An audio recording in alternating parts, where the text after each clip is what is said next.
وآله الكرام وأصحابه العظام شكر لله ولهم الفاتحة. الحمد لله الرحمن الرحيم إياك نعبد صراط الذين أنعمت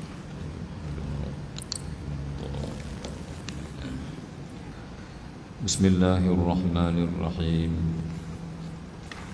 الحمد لله رب العالمين والصلاة والسلام على سيد المرسلين سيدنا محمد وعلى آله وصحبه أجمعين سبحانك لا علم لنا إلا ما علمتنا إنك أنت العليم الحكيم اللهم ارزقنا فهم النبيين وحفظ المرسلين وإلهام الملائكة المقربين اللهم افتح علينا فتوح العارفين اللهم افتح علينا فتوح العارفين اللهم افتح علينا فتوح العارفين أما بعد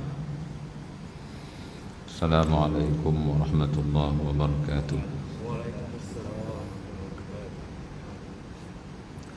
بسم الله الرحمن الرحيم قال المصنف رحمه الله تعالى ونفعنا به وبعلومه في الدارين آمين يا رب العالمين.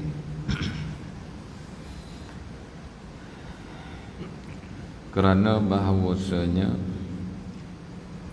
banyaklah orang yang sesat di dalam kata itu daripada orang yang ahli martabat 7 yang tiada ditunjuk oleh Allah Ta'ala akan dia kepada jalan yang betul dengan tiada berdapat guru yang mursyid lagi zahid lagi berpegangan kepada ahli sunnah wal jamaah radhiyallahu anhum.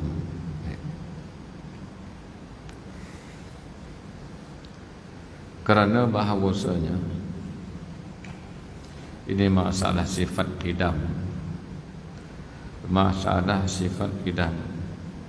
Kerana ada orang yang mengaji martabat 7 mengatakan bahawasanya segala kejadian yang ada yang selain daripada Allah itu adalah cebisan daripada Allah, yaitu dikatakan kita asalnya adalah baik. Kerana baik, kerana kita sebelum dijadikan sebahagian daripada Allah. Setelah itu Allah ambil sedikit daripada zatnya, kemudian dijadikannya Nur Muhammad. Setelah itu Nur Muhammad yang qadim itu dijadikan segala makhluk. Maka manusia dituntut untuk menjadi orang yang baik, kerana kembali kepada fitrah asalnya adalah baik, dan yang baik itu akan kembali semula menjadi Nur Muhammad yang ianya adalah qadim. Maka itulah ya, sebahagian daripada orang yang mengkaji martabat 7 mereka tersasar daripada jalan yang betul. Sebab itu kata pengarang, kerana bahawasanya ini masalah qadim, masalah sifat qidam. Bila kita mengatakan bahawasanya Nur Muhammad itu adalah cebisan daripada zat, maka cebisan daripada zat yang qadim itu melahirkan nur yang qadim. Maka nur yang qadim itu melahirkan insan yang akan kembali menjadi qadim. Itulah yang dikatakan sebahagian daripada sesatnya orang yang tidak mengaji akidah kemudian mengkaji martabat 7. Baik, yang sebenarnya apa? Yang sebenarnya dalam kajian martabat 7 dibahagikan kepada 2. Satu, martabat dikatakan martabat yang qadim lagi azali, iaitu 3 martabat yang pertama, ahadiyah, wahdah dengan wahidiyah.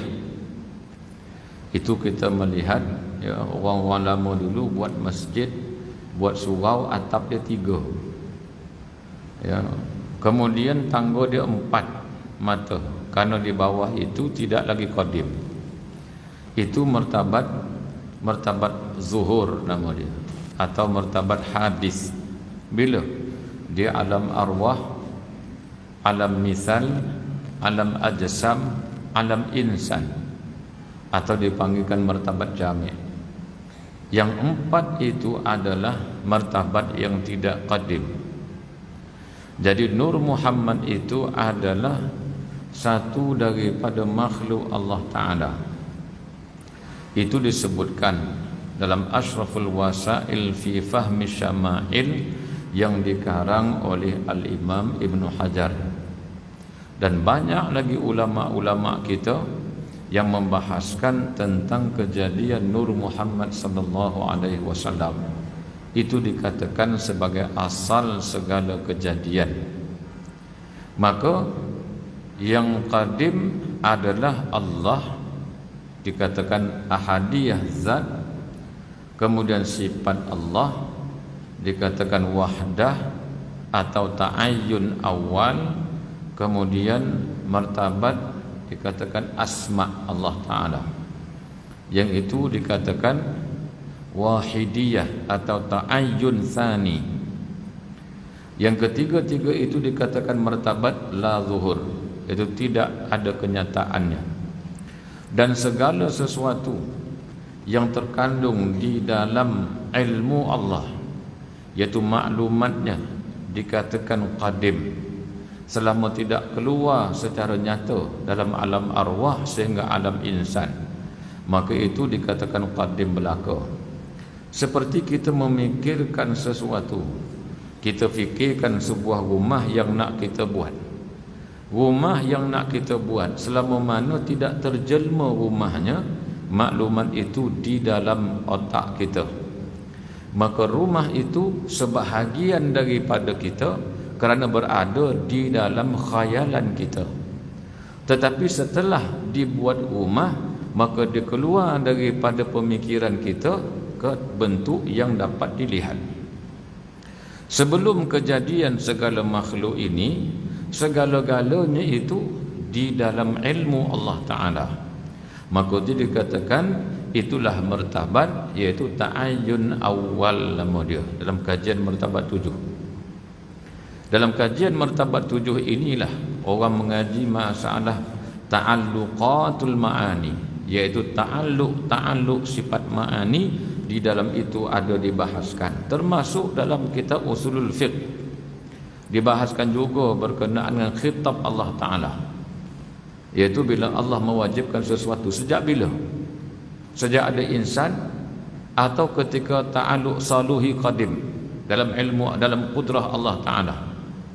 Jadi ulama bahas, tapi ulama tasawuf mereka mengatakan itu perbahasan martabat 7. Sebelum adanya insan, sebelum adanya alam, sebelum adanya sesuatu, yang ada siapa dia? Cuma Allah Subhanahu wa Ta'ala. Dipanggil kunhu zat, ahadiyah zat, huwiyatuz zat, zat mutlak dan sebagainya. Dan pada zat Allah Ta'ala itu yang kita belajar dah, adanya sifat kamalan, sifat kesempurnaan, adanya asma Allah Subhanahu wa Ta'ala. Maka bilakah ini dapat diketahui oleh insan setelah mereka mengkaji martabat ini? Iaitu bila adanya makhluk, maka ternyata diketahui oleh makhluk Allah itu bersifat dengan ilmu, sedangkan sifat ilmu itu memang ada pada Allah Subhanahu wa Ta'ala. Dan Allah itu bersifat kudrah. Buktinya di mana? Setelah manusia ini ada. Walhal sifat itu ada pada Allah Subhanahu wa Ta'ala. Maka itulah kajian martabat 7 daripada ahadiyah zat. Setelah adanya arwah, setelah adanya segala makhluk ini, maka disitulah dapat dicapai akal manusia Allah itu bersifat ilmu, sebagaimana Allah mengatakan innallaha bikulli syai'in alim, innallaha ala kulli syai'in qadir. Dah. Itu maknanya Allah menyatakan. Buktinya mana? Buktinya pada segala kejadian. Maka sebahagian ulama mereka lebih mendetailkan lagi, sehingga bukan 7 martabat, sehingga 40 martabat, seperti mana Syekh Abdul Karim Al-Jili dalam kitabnya Maratibul Wujud. Jadi sebahagian daripada ulama yang bukan sufi, mereka ini dikatakan sebagai batiniyah. Mereka mengatakan bahawasanya makhluk ini adalah cebisan, percikan daripada zat yang maha qadim, yakni Allah Subhanahu wa taala. Maka akhirnya mereka memahamkan inna lillahi wa inna ilaihi raji'un, membawa arti bahawasanya kita akan bersatu semula dengan Allah Subhanahu wa taala. Di sini yang rosak. Sebab itu ulama ni mengatakan bahawasanya, karena bahawasanya banyaklah orang yang sesat, tak betul, tersasar. Sebab itu kena faham baik-baik sifat 20. Sebab itu saya sebutkan daripada awal, iaitu tasawuf yang mukasyafat, dia adalah pintu yang terakhir di hujung daripada sifat 20. Maknanya setelah mengaji sifat 20, nanti akan jumpa pintu yang baru, iaitu pintu kepada tasawuf mukasyafat. Maknanya dia tidak boleh mendalami dan memahami dalam ilmu tasawuf yang mukasyafat kalau seandainya tidak memahami sifat 20, maka dia akan rosak. Karena yang qadim tetap qadim, wal ilahu ilahun walau tadalli, wan nasu nasun walau taraqah. Maknanya Allah itu tetap Tuhan, walau macam mana dia mengatakan sekalipun, turun daripada langit dunia ke, Allah mengatakan turun daripada atas ke bawah, dalam hadis menyebutkan demikian. Dia mengatakan bahawasanya yadullah fawqa aydihim, tangan Allah di atas tangan-tangan mereka ke. Allah mengatakan wa yabqa wajhu rabbika dzul jalal wal ikram ke. Allah mengatakan kekal wajah Allah. Wajah ni adalah salah satu daripada makhluk. Allah bukannya berwajah. Walau dikatakan sedemikian, Allah, tetap Tuhan. Wan nasun nasun, dan manusia tetap manusia, walau taraqa, walau dia naik setinggi mana pun makam kedudukan sisi Allah Subhanahu wa taala, dia tetap takkan sampai ke martabat qadim, dia tetap pada martabat hadis. Baik. Jadi bila kita mengatakan ada kemungkinan keberangkalian, iaitu manusia ini sampai kepada martabat ketuhanan, itu adalah batiniyah. Baik. Kita bukan begitu. Jadi banyaklah orang yang sesat, ya, di dalam kata itu. Cuma kata-kata yang menjadi syatahat. Syatahat maknanya latahan daripada ahli sufi. Latahan daripada ahli sufi yang mengatakan anal haq, akulah al-haq. Al-haq maknanya aku Allah. Aku Allah ini banyak takwilan daripada ulama. Bukan bererti dia mengatakan dia bersatu dengan Allah Subhanahu wa taala. Dia tetap hadis, tetap hudus, takkan jadi qidam. Yang qidam cuma Allah dan juga sifat dia. Lain daripada itu, makhluk tak akan menjadi qidam, takkan jadi qidam. Dia tetap hudus. Dirinya adalah hadis, benda baharu, bukan benda yang kekal, bukan benda tidak ada permulaan, maka tidak akan menjadi Tuhan. Kalaupun terjadi latahan daripada ahli sufi, kita kena ingat bahawasanya latahan itu berpunca daripada mana? Dipanggil syatahat. Syatahat ni apa dia? Iaitu terlatah perkataan yang mengatakan akulah Tuhan, kerana dia mengungkapkan antara dirinya dengan Allah Subhanahu wa taala. Seolah dia merasakan Allah senantiasa menunjukkan dirinya. Sebagaimana dikatakan af'al Allah Ta'ala merupakan tempat tajalli. Segala mazhar, segala benda yang ada ini dikatakan tempat tajalli bagi af'al Allah Ta'ala, tempat nyata perbuatan Allah. Senantiasa Allah menunjukkan akan kewujudan dirinya dengan segala benda yang ada. Akhirnya terlintas datang dalam hatinya bahawa Allah mengatakan anal haq, tapi terpancar di lidah dia anal haq. Baik. Dan banyak lagi lah takwilan daripada ulama. Dan perkataan ini haram disebutkan oleh orang yang bukan kedudukannya seperti Al-Hallaj atau Syekh Siti Jenar. Kalau bukan kedudukan itu tidak boleh, haram, berdosa, bahkan kalau sengaja keluar daripada agama. Sebab itu ketika Syekh Junaid Al-Baghdadi menurunkan hukum kepada orang yang menyebutkan perkataan ma fi jubbati illallah dengan hukum bunuh kerana menanggalkan pakaian kesufian dia dan berpakaian dengan pakaian syariat, suruh taubat. Ini cerita di lingkungan ahli-ahli sufi, cerita lingkungan daripada para aulia. Maka kita yang bukan aulia, yang bukan wali Allah, yang bukan sufi, yang betul-betul tegak, tak usah campur tangan. Kita serahkan kepada Allah Subhanahu wa taala. Ni cerita mak ayah bergaduh, kita pula masuk campur sekali. Jangan. Syekh Junaid Al-Baghdadi, dia mempunyai tempat dan makam yang tinggi, dan beliau salah seorang daripada wali Allah taala. Al-Hallaj pun begitu juga, salah seorang daripada wali Allah. Maka kita jangan campur tangan. Kita serahkan kepada mereka. Tilka ummatun qad khalat laha ma kasabat wa lakum ma kasabtum. Itu adalah umat yang telah lalu zaman dan tempoh masanya. Apa yang mereka buat, mereka dapat. Apa yang kamu buat, kamu dapat. Dan kamu tidak ditanya tentang apa yang mereka buat. Cukuplah. Nah, tapi orang yang memakai perkataan orang-orang yang sebegini, maka dia menjadi sesat. Demikian mengkaji martabat 7 tanpa memahami bahawa sifat 20 itu macam mana hakikat pengajian dia dan bagaimana kaedah-kaedah di dalam pengajian tasawuf mukasyafat, maka akhirnya mereka tersasar, tak sembahyang dan sebagainya. Cukup mengatakan aku Muhammad. Dah.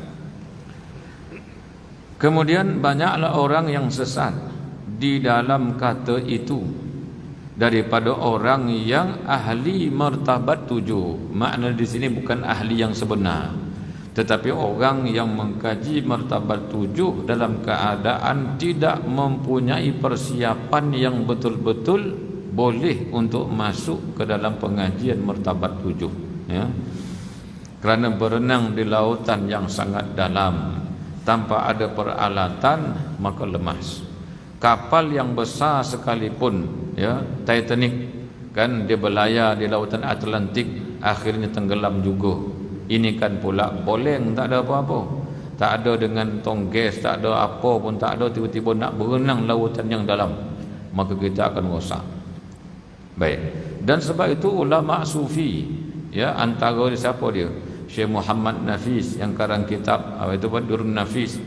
Siapa lagi? Iaitu Manhalus Safi. Sebahagian mengatakan memang tu Syafi'i yang tulis, tetapi asalnya pada Syekh Daud Al-Fatani. Maka beliau mengingatkan juga bahawa kitab kami ini haram dimutalaah oleh yang bukan ahli. Bila kita bukan ahli, kemudian kita pergi baca kitab Durrun Nafis, kita baca kitab yang besar-besar Manhalus Safi dan sebagainya, apa jadi? Dhalla wa adall. Kita sesat dan berpotensi untuk menyesatkan orang lain. Baik. Sebab itu dia ingatkan di sini, ya, jaga-jaga. Dia kata banyaklah yang sesat, terutamanya orang yang terus, ya, mengkaji martabat 7 tanpa berenang di tepi laut, tanpa belajar berenang, tiba-tiba nak masuk di lautan yang sangat dalam. Konon-konon dalam lautan itu banyak apa dia punya terambu dia lah, banyak dia punya mutiara, banyak hiasan dia, ikan dia besar-besar dan sebagainya. Tapi kita lupa yang kita berenang pun tak pandai. Jadi macam mana? Pergi belajar berenang dulu. Dah.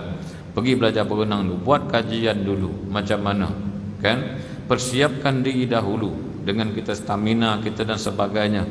Stamina yang macam mana? Dengan cara bertariqah, kan? Bertariqah dengan panduan dan bimbingan daripada guru yang mursyid. Baik.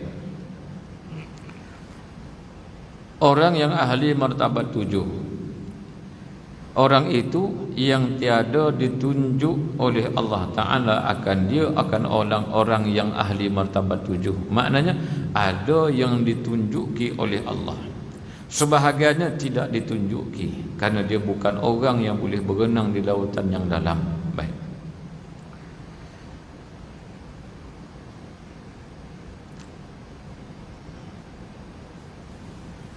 kepada jalan yang betul, ya, tak ditunjuk ke jalan yang betul dengan tiada berdapat. Caranya macam mana dia tak dapat jalan yang betul?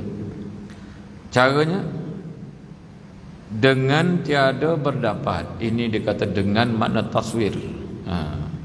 Maknanya gambaran masalahnya macam mana. Macam mana boleh jadi begitu? Dengan sebab tiada berdapat, tidak memperoleh guru yang mursyid, guru yang boleh membimbing rohani, bukan guru yang membimbing jasmani. Baik. Lagi zahid, maknanya hatinya kosong daripada dunia. Hatinya kosong daripada dunia. Ini kan ada kisah, yaitu seorang guru yang zuhud, yang zahid, ada anak muridnya. Saya rasa dah cerita dulu masa dekat kampung Jiboi. Dah lama dah, ya, bertahun-tahun, dah kan kat 10 tahun dah kot. Jadi saya ulang balik dah cerita ni, ulang tayang. Kisah satu guru yang zuhud, yang buka pondok, ya, dia sendiri bagi makan murid dia. Murid dia tak payah bayuran. Makna tak perlu cari makan, tak perlu masak nasi, tak perlu apa. Semua guru dia yang sediakan. Dah guru ni miskin, bukan ada sumber pendapatan, mencari hasil daripada sungai. Dia tak bagi nak murid dia mencari rezeki sendiri. Tak, dia tak bagi. Dia tu nak murid kena belajar je. Cari makan apa semua ni adalah kerja guru dia. Ya. Maka satu hari anak murid dia nak tanya kepada guru dia, siapa guru kepada guru? Dah. Yang mengajar guru ni siapa dia? Dia kata ada seorang, guru saya di sana-sana, sebut dia. Maka anak murid nak jumpa, nak tengok macam mana hebatnya guru dia. Sebab tuan guru ni pun dah hebat, kalau guru tu apatah lagi. Maka guru dia kata, kalau seandainya engkau menemui guruku, sampaikan salam aku kepada dia dan minta nasihat untuk aku. Kemudian nak murid dah terfikir dah, kalau guru aku zuhud macam ni, pasti gurunya lebih zuhud daripada tu lagi. Entah duk pokok tak apa. Cari, akhir jumpa rumah yang begitu mewah, besar macam istana. Tuan guru tak ada, dia keluar. Kemudian tunggu baliklah tuan guru. Tuan guru balik macam mana? Dengan diiringi dengan pasukan berkuda, ya, kereta kuda yang mewah. Kemudian dia tahan anak murid. Dia kata, tuan ni, tuan guru ni dia saya. Tuan guru saya ke salam. Siapa dia? Sebut nama. Dia kata, Waalaikumsalam. Lagi dia minta nasihat daripada tuan untuk guru saya. Dia kata, nasihatkan guru kamu, jauhkan diri daripada dunia. Dia terkejut, yang dunia siapa? Duk lamah ligai siapa? Yang dia pakai kereta kuda siapa? Kenapa pula dia kata, tuan guru aku yang begitu miskin, yang pergi cari ikan, cari sayur di hutan, disuruh zuhud. Zuhud macam mana lagi? Balik, dia jumpa guru dia tanya, dah jumpa dah? Dah. Apa dia nasihat kepada aku? Dia kata, tuan guru, tinggalkan dunia. Menangis tuan guru. Sebab dia kata, saya nampak terbalik. Tuan guru dah zuhud dah, tak ada apa pun. Makan ikannya, makan pucuk paku contohlah. Cari sayur di hutan, dia kaya raya. Siapa yang tak zuhud? Dia kata, dia betul. Dia tak zuhud, dia zuhud karena hatinya tidak lagi memikirkan dunia. Dunia datang menyembah dekat dia. Aku siang malam, walau cari ikan, cari sayur, aku duk mikir dunia. Macam mana aku nak kaya, macam mana aku nak senang, supaya anak murid aku senang semua. Aku pagi petang siang malam memikirkan bagaimana mendapatkan sumber pendapatan untuk menyenangkan anak murid. Sedangkan dia sikit pun tak fikir. Itu dia orang yang zuhud, yang hati tidak ada dunia. Baik. Lagi zahid, yang tidak terpaut hatinya kepada dunia. Lagi berpegangan, iaitu berpegang teguh kepada, yakni dengan pegangan ahli sunnah wal jamaah radhiyallahu anhum. Itu berpegang dengan ahli sunnah wal jamaah. Ya, baik. Dan arti qidam idhafi itu,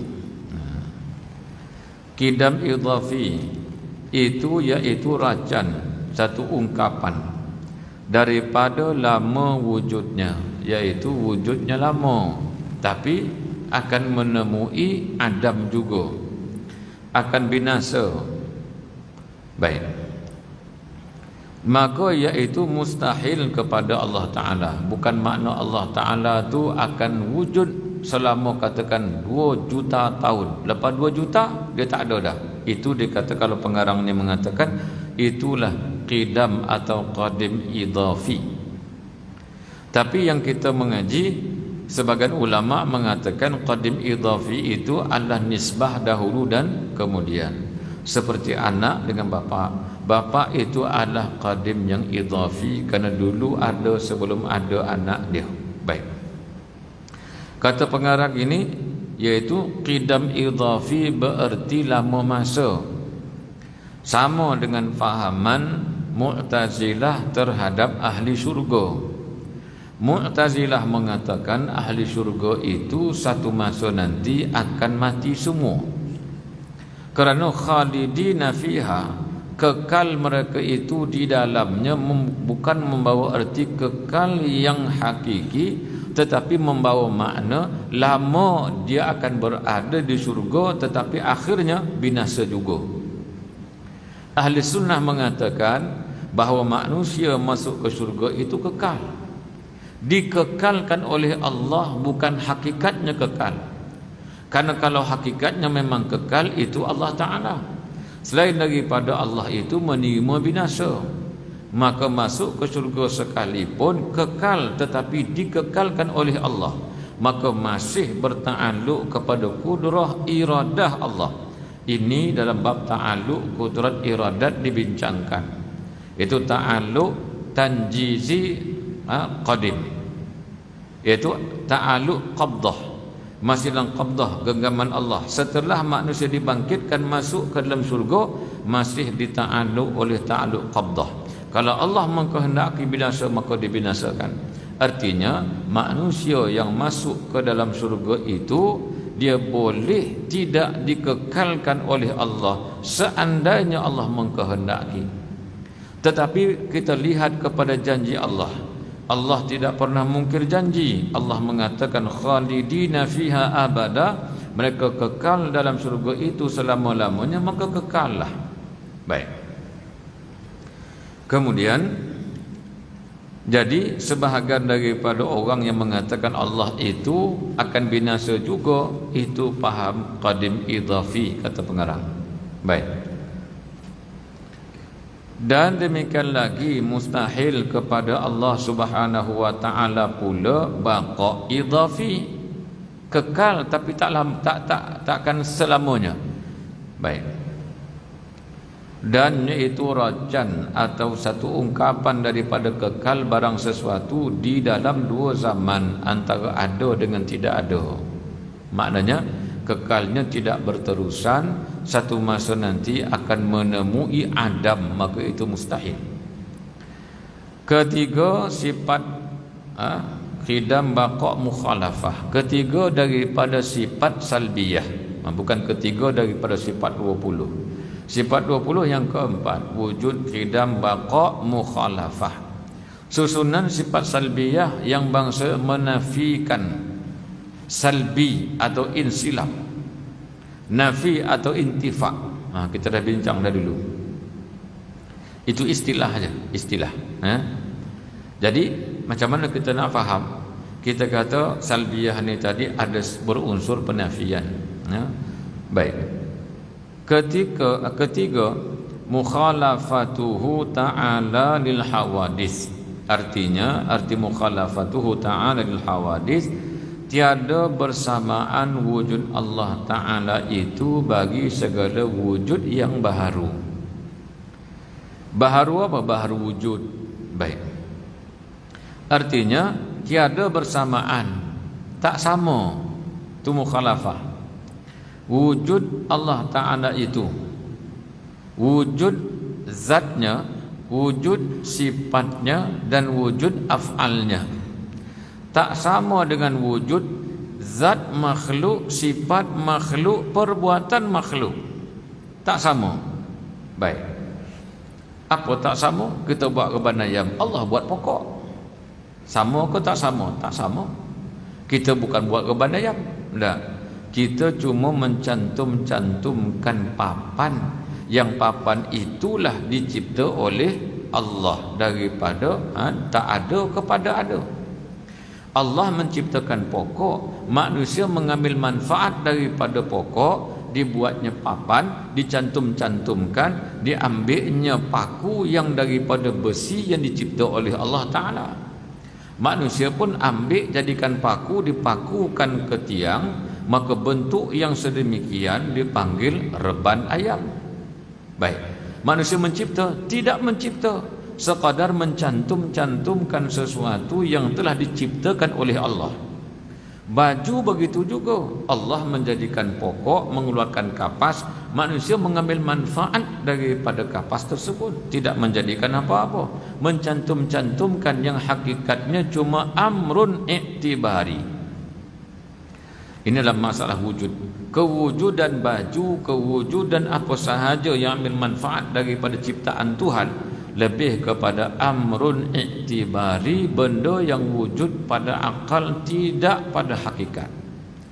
Yang kita katakan meja dulu.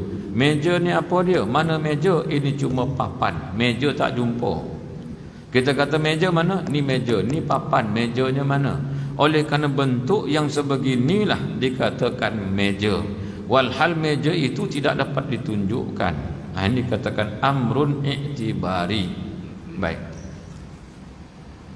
Amrun iktibari pula dipecah dua kan? Amrun iktibari intizai, amrun iktibari ikhtira'i. Baik. Itu lagi peninglah kepala kita mikir kan? Intizai, ikhtira'i. Jadi mudahnya begini, sesuatu yang kita nampak dan tidak dapatkan hakikat dia, maka tak nampak tapi kita faham, dipanggil amrun iktibari. Kita nampak mikrofon mahal murah ni, apa dia? Nampak ke tak nampak? Tak nampak. Cuma faham daripada akal kita memandang sahaja, memikir sahaja, maka dikatakan amrun iktibari. Tak dapat kita tengok mana hakikat benda dia. Seperti meja, kita cuma nampak papan sahaja. Papan dicantum-cantumkan bentuk begini dipanggil meja. Letakkan papan lagi tempat bersandar, kemudian dipanggil kerusi pula. Kerusi tinggi, letak tempat bersandar belakang ni. Dah nama kerusi pula. Tanggalkan semua ni, letak setempat, dipanggil longgokkan papan. Habis mana dia punya meja? Itu dipanggil amrun iktibari. Yang tidak dapat kita pegang mana hakikat dia, sekadar kita memahami. Seperti meja tadi. Baik, susah tak kita mikir? Memang susahlah. Sebenarnya nak kata apa ni? Iaitu kita nak bincangkan bahawasanya manusia cuma mengambil manfaat daripada ciptaan Tuhan, setelah itu kita namakan sesuatu. Sedangkan kita tak buat apa-apa. Itu adalah perbezaan yang jelas antara af'al Allah dengan af'al makhluk. Baik. Itu pun mencantum-cantumkan papan tadi pun daripada mana punca datangnya? Daripada kudrah iradah Allah Ta'ala.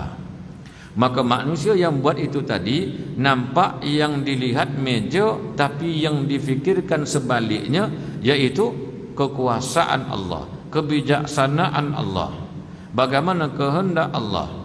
Kita nak buat meja, tak jadi-jadi, makna Allah tidak mengkehendaki jadi, takkan jadi. Baik, maka fahamlah kita di situ. Setelah kita melihat segala-galanya, maka kita melihat sebenarnya adalah percaturan daripada Allah, kebijaksanaan Allah dan sebagainya.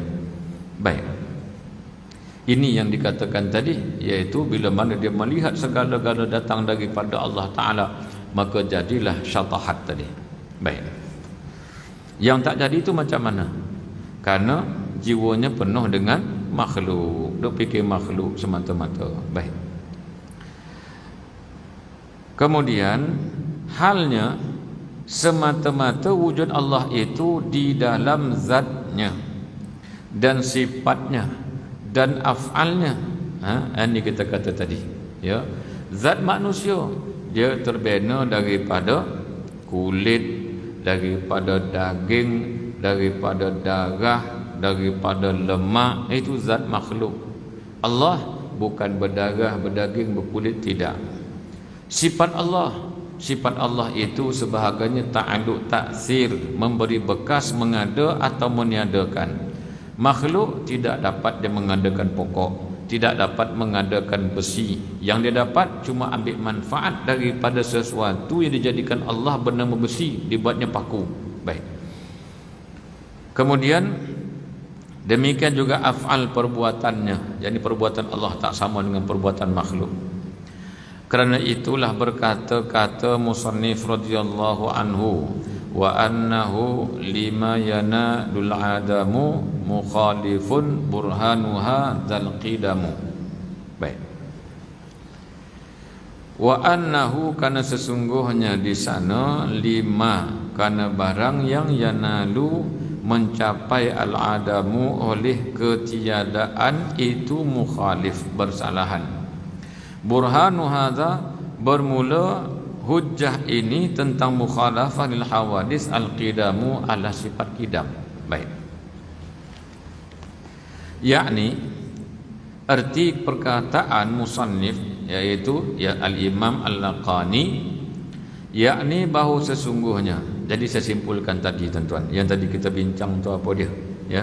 Kita bincang berkenaan dengan martabat 7 dan sebagainya. Pertama sekali, ya, tidak semua orang boleh masuk mengkaji martabat 7. Yang pertama. Yang kedua, perlu faham betul-betul sifat 20 untuk masuk mengkaji martabat 7. Yang ketiga, dia adalah perjalanan rohani, iaitu tauhidnya ahli sufi. Bukan ahli sufi yang sembarangan, itu adalah ahli sufi yang mana kedudukan tasawufnya tasawuf yang mukasyafat. Dan dia perlu bimbingan daripada guru, dan juga kerana ada amalan-amalan rohani membersihkan jiwa dia. Baik. Jadi yang disebutkan oleh pengarang tadi bukan menghentam martabat 7, tetapi menghentam sebahagian orang yang menisbahkan dirinya kepada martabat 7. Baik. Lagi, mukhalafah lil hawadis itu bererti tak sama Allah dengan makhluk. Tak sama sudut mana? Dari sudut zat, sifat dan af'al. Kerana manusia juga ada zat, sifat dan af'alnya secara bahasa. Tapi hakikatnya yang ada zat, sifat dan af'al itu Allah Ta'ala. Baik. Jadi dikajikan ada perbezaan antara makhluk dengan Khalik, yakni Allah Ta'ala. Baik. Maka dia kata, yakni bahawa sesungguhnya kerana diperoleh dengan adam itu, dengan ketiadaan itu, diperoleh apa dia? Mukhalafah Allah, mukhalafah dengan wujud Allah Ta'ala. Maknanya adam ini adalah sifat makhluk. Makhluk itu adam. Adam itu berarti tiada. Masa bila tidak ada? Semasa dulu, sebelum dia ada. Baik, yang ni kita tak bincang masuk ke dalam masalah tasawuf tadi. Kita kata ada, pada zahirnya dapat dilihat dengan mata kepala, ya. Allah Ta'ala bagaimana? Ini dia kata tak sama dengan makhluk. Yang kita lihat makhluk macam mana? Makhluk itu ada kepalanya, ada tangannya, ada badannya, ada kakinya. Allah tidak ada kepalanya, tidak ada badan, tidak ada kaki. Tidak ada ruhnya, tidak ada nafsunya, tidak ada akalnya, tidak ada hatinya. Tidak ada telinga, tidak ada mata, tidak ada mulut, tidak ada apa sahaja alat untuk memperdapatkan sesuatu. Baik. Maka hakikatnya adalah makhluk ini asalnya adalah adam, tidak ada. Kemudian akan kembali semula kepada adam, tidak ada. Buktinya nyang kita. Kalau bahasa Islam kata anyang kita, ateh pada datuk, abah atau ibu kepada datuk kita yang dah meninggal dunia, kan? Dulu ada tak? Ada. Sebelum daripada dia ada dulu, tak ada dah asal dia. Kemudian lahir ke dunia. Setelah itu berakhir semula dengan tidak ada, kembali ke tanah. Maka sesuatu yang diselangi oleh tidak ada dan tidak ada, di tengah-tengahnya ada, itu pun sebentar. Jadi macam mana? Itu adalah makhluk. Allah adakah diselangi dengan tidak ada, tidak ada, tidak wujud sama sekali? Itu mustahil bagi Allah. Maka dengan sebab itu, perbandingan yang mudah inilah dikatakan mukhalafahnya Allah dengan makhluk. Karena Allah wujud, tidak ada permulaan. Sekarang dia ada, akan datang juga begitu, tidak ada pengakhiran. Wal awwal wal akhir wal zahir wal batin. Wal awwal wal akhir itu isyarat kepada qidam dan juga baqa. Zahir dan juga batin itu ibarat isyarat kepada orang kafir, orang mukmin. Artinya wujud Allah itu zahir di sisi orang mukmin, batin tersembunyi daripada orang yang kafir. Dia tak tahu wujud Allah Ta'ala.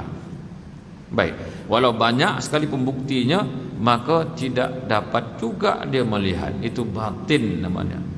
Allah dikatakan huwal awwal wal akhiru huwaz zahiru. Zahir Allah Ta'ala di sisi orang mukmin. Batin tersembunyi Allah daripada orang kafir. Maknanya orang kafir tidak dapat dia mengetahui Allah Subhanahu wa Ta'ala. Baik. Azan. Baik.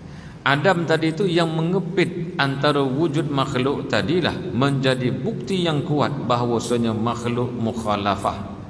Allah mukhalafah dengan makhluk dia, tak sama dengan makhluk. Di situ punca dia kata. Karena diperoleh dengan Adam itu mukhalafah dengan wujud Allah Subhanahu wa Ta'ala, dan sifatnya yakni sifat Allah, dan af'alnya af'al Allah Ta'ala. Baik. Syahdan, lanjutan daripada itu. Boleh faham tuan-tuan? Boleh kan? Baik. Syahdan. Jadi saya nak ringkaskan macam mana? Yaitu Allah tadi wujudnya tidak ada permulaan, tidak ada akhir dia. Wujud makhluk ada permulaan, ada akhir dia. Di situ sudah berbeza. Maka itu sahaja sudah menjadi punca yang kuat untuk kita mengatakan Allah takkan sama dengan makhluk dia. Makhluk takkan sama dengan Allah Subhanahu wa Ta'ala. Baik. Syahdan, lanjutan daripada itu dilanjutkan lagi. Wajib atas tiap-tiap orang yang mukallaf itu, yang akil baligh, yang berakal dan sudah baligh, mengiktikadkan, iaitu menyimpulkan di dalam hati. Baik. Wallahu a'lam. Kita berhenti di sini ya, sebab azan. Baik. Kesambung balik nanti syahdan. Kalau kita berhenti dia akan tergantunglah. Nanti kita ambil syahdan. Baik.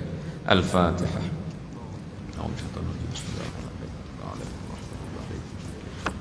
Ya, kan. Astagfirullah.